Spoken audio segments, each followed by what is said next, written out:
O Senhor esteja convosco. Proclamação do Evangelho de Jesus Cristo, segundo João.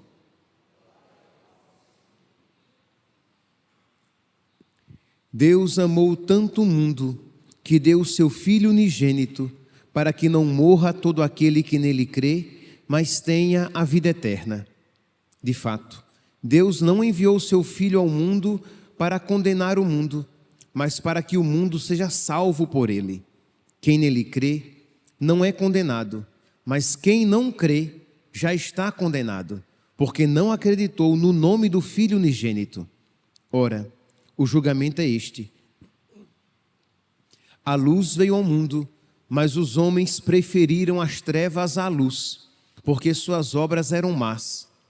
Quem pratica o mal odeia a luz e não se aproxima da luz, para que suas ações não sejam denunciadas. Mas quem age conforme a verdade aproxima-se da luz, para que se manifeste que suas ações são realizadas em Deus. Palavra da salvação.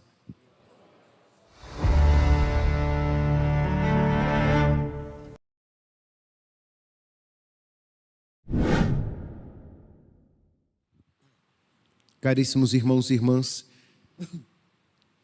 o texto do Evangelho de hoje é um texto profundo que manifesta uma tensão espiritual que existe no coração da humanidade.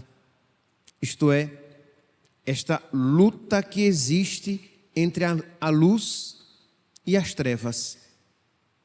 Seria fácil, simplista até, se nós interpretássemos simplesmente este texto da seguinte maneira, isto é, aqui, versículo 19, diz assim, que a luz veio ao mundo, mas os homens preferiram as trevas.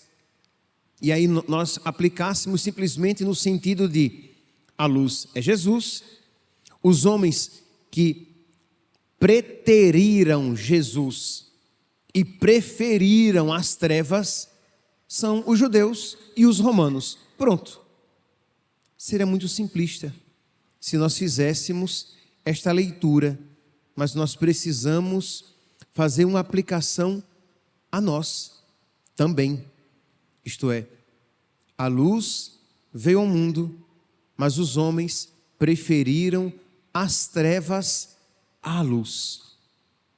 Não é admirável que isso não só tenha acontecido no passado, mas exista ainda, aconteça ainda no presente. A luz veio ao mundo e os homens preferiram as trevas, preferiram a escuridão. Por quê? Vamos lá. A luz, é claro, é Jesus.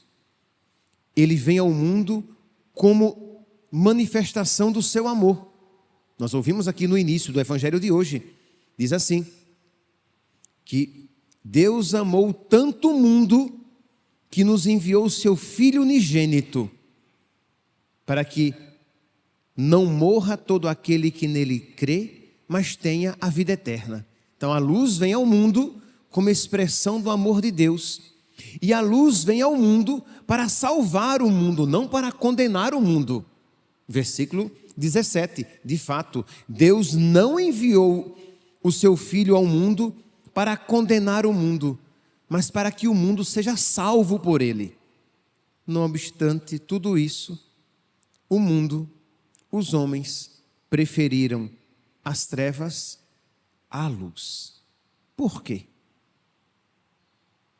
São João dá a resposta. Ele diz que os homens preferiram as trevas à luz porque as suas obras eram más. É essa a resposta que São João dá e que é tão verdadeira quando nós aplicamos isso na nossa vida. Isto é, aqueles que amam o pecado, aqueles que têm amizade com as obras más, ele não quer comunhão com a luz. Por quê? Porque a luz revela, porque a luz ela julga. Quando você lança luz sobre as coisas, você pode fazer um discernimento do que está limpo para aquilo que está sujo. Quando você joga luz sobre algo, você pode perceber as cores daquele objeto. Por exemplo, na escuridão, você não consegue discernir as cores, as formas de uma maneira clara. Se você apenas olha, não fica claro. Mas se você lança luz, você pode fazer um discernimento sobre aquele objeto. Pois bem, quando a luz vem ao mundo, ela torna clara todas as realidades e nós podemos ver o que é bom, o que é mal, o que é lícito, o que é lícito e o que é ilícito. Se nós seguirmos aqui o texto, no versículo 20, nós iremos ouvir: quem pratica o mal odeia a luz e não se aproxima da luz, para que as suas ações não sejam manifestas. Então, meus irmãos, percebe que acolher a luz, abrir-se à luz, requer uma atitude de disposição, de mudança de vida, de abandono do pecado, porque a luz de Deus vai imprimir o juízo de Deus. Só que quem está no pecado tem na sua alma como que uma resistência a Deus. Diz aqui, repito, a luz de Deus veio ao mundo, mas os homens preferiram as trevas, isto é, existe uma resistência no coração de quem está nas trevas à luz de Deus. Não quer mudar os seus pressupostos, não quer mudar a sua vida. Pois bem, a partir dessa palavra, nós somos chamados a fazer um exame de consciência. E eu? Diante desta realidade pascal, né?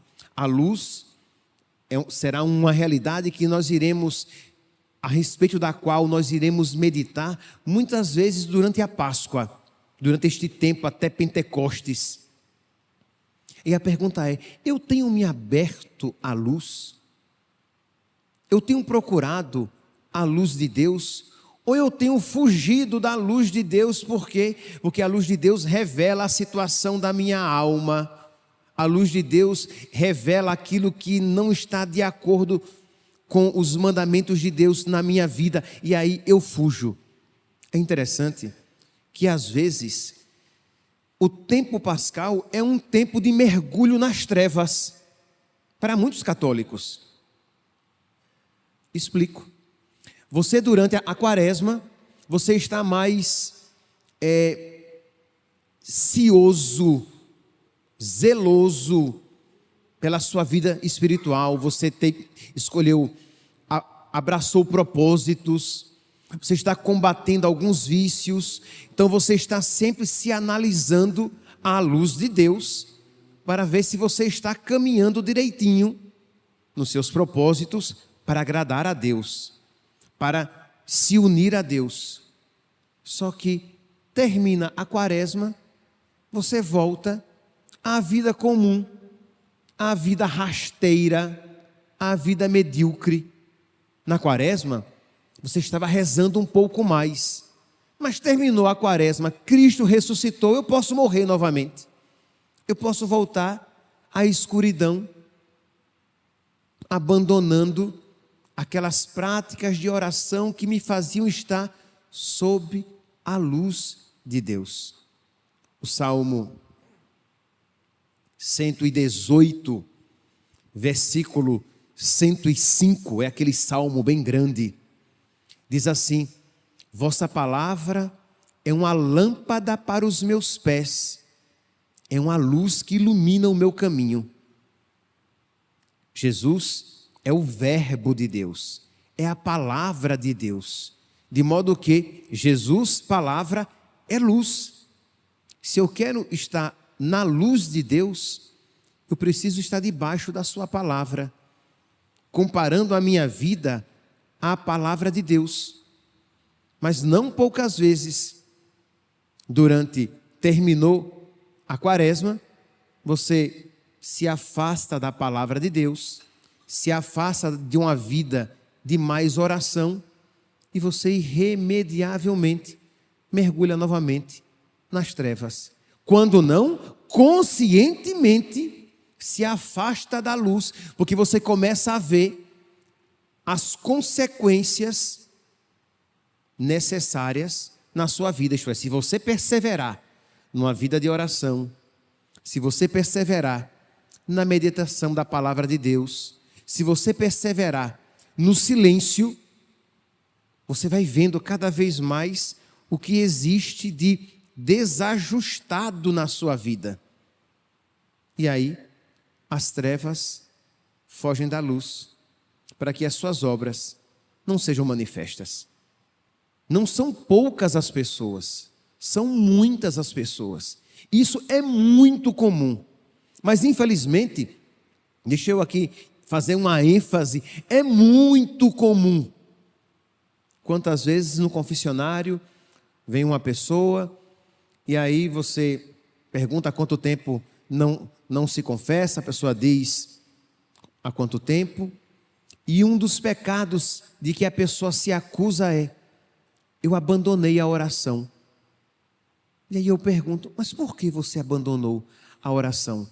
Ah, padre, porque eu cometi tal pecado, e aí a minha consciência me acusou, e eu fugi de Deus.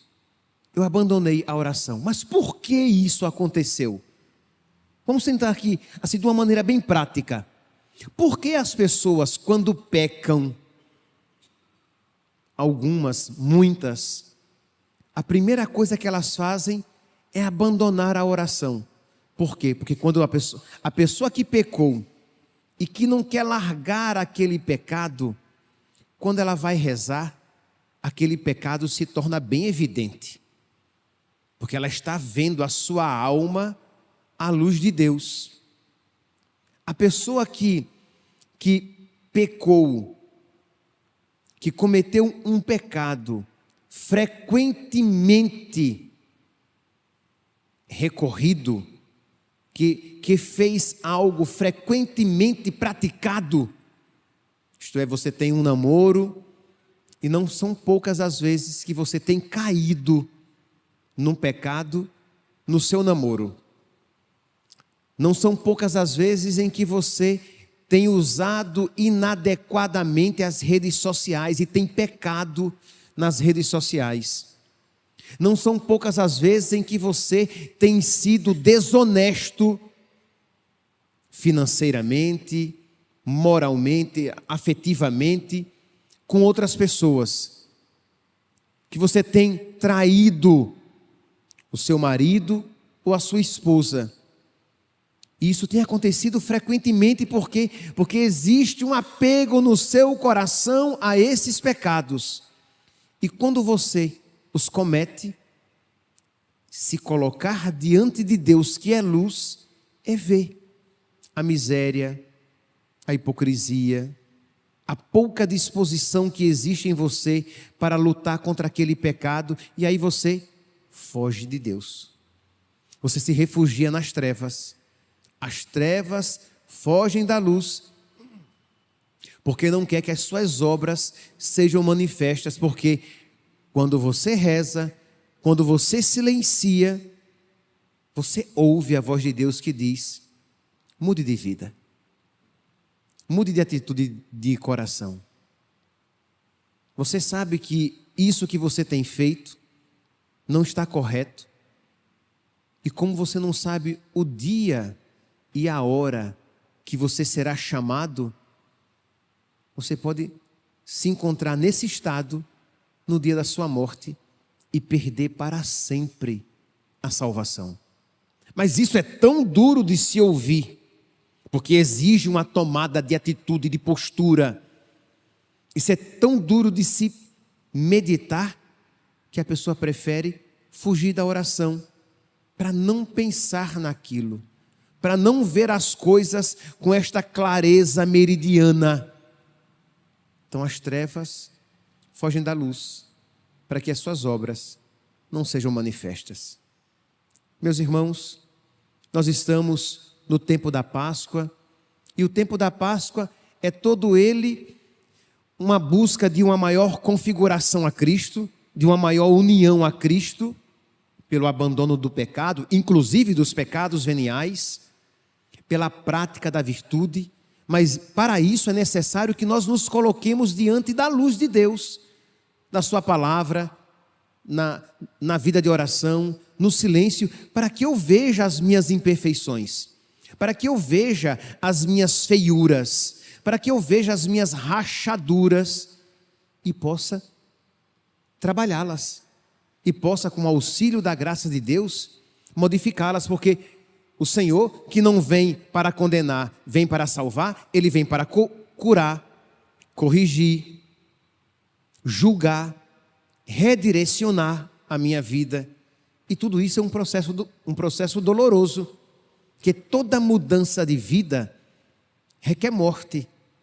Os pecados veniais, aparentemente bobinhos, requer uma morte, um sacrifício muito grande para abandoná-los, porque são bobinhos, mas a sua preguiça, a sua assídia, a sua tibieza faz com que você não queira ser grande, amar a Deus com generosidade, então abandonar aquelas mentiras, aquelas mentirinhas, abandonar aquelas preguiças que levam você a uma vida espiritual bem rasteira, bem laxa, aquele hábito que você tem de fazer comentários venenosos e maledicentes da vida alheia, coisinhas bobas, mas que mostram claramente que nem de longe você é um homem, uma mulher virtuoso, virtuosa, mas tem uma língua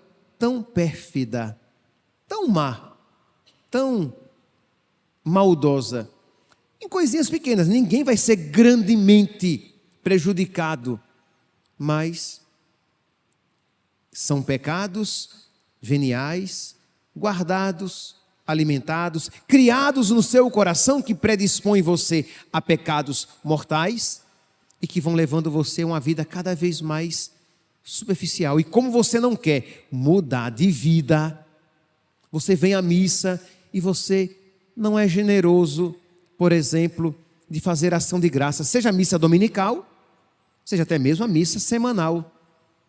Você terminou a missa, você já vai embora, porque fazer ação de graças cansa, né? É exigente, requer um sacrifício. Depois, nosso Senhor pode, se assim lhe aprouver, nos conceder alguma compensação, algum gozo, mas pode ser que seja ali na fidelidade de fazer a minha ação de graças, de fazer a minha oração, mas eu não quero, então eu vou cada vez mais caindo numa vida superficial que vai me predispondo, sem que eu nem perceba, eu vou me afastando discretamente e vai me predispondo a amar cada vez mais o que é treva, o que é escuridão, e abandonar Deus, a sua palavra, que é luz. Peçamos, meus santos, peçamos hoje, neste dia, que nos prepara para Pentecostes, que é a luz de Deus, que o Senhor coloque a sua luz no nosso coração, para que nós vejamos tudo aquilo que necessita de ser mudado, e que vendo, nós não fujamos de novo para as trevas, que nós tenhamos a coragem de dizer: Senhor, eu preciso da tua ajuda para transformar tudo isso que o Senhor, com a sua luz, me revelou, me mostrou que precisa ser mudado. Faça hoje uma ação de graças. Hoje, você que vai comungar, se você não tem um compromisso sério, urgente, que obrigue você a sair imediatamente depois da missa, fique na igreja e peça ao nosso Senhor a sua luz. Diga com fé: Senhor, a tua palavra é luz para os meus passos. é luz para os meus caminhos. Eu creio na tua palavra que diz: eu sou a luz do mundo. Quem me segue não andará nas trevas, mas terá a luz da vida. Envia, Senhor, a tua luz para que eu veja o que deve ser mudado na minha vida. E dá-me coragem para que eu não corra para as trevas. Porque a minha tendência é fugir para as trevas. As trevas fogem da luz. E eu sei quão miserável eu sou. Mas concede-me, Senhor, a tua luz e a tua força, para que eu veja a tua vontade e tenha coragem para abraçá-la de verdade na minha vida. Que o Senhor, que é luz e que é amor, nos conceda esta graça que nós não merecemos, mas da qual tanto precisamos. Louvado seja nosso Senhor Jesus Cristo, para sempre seja louvado.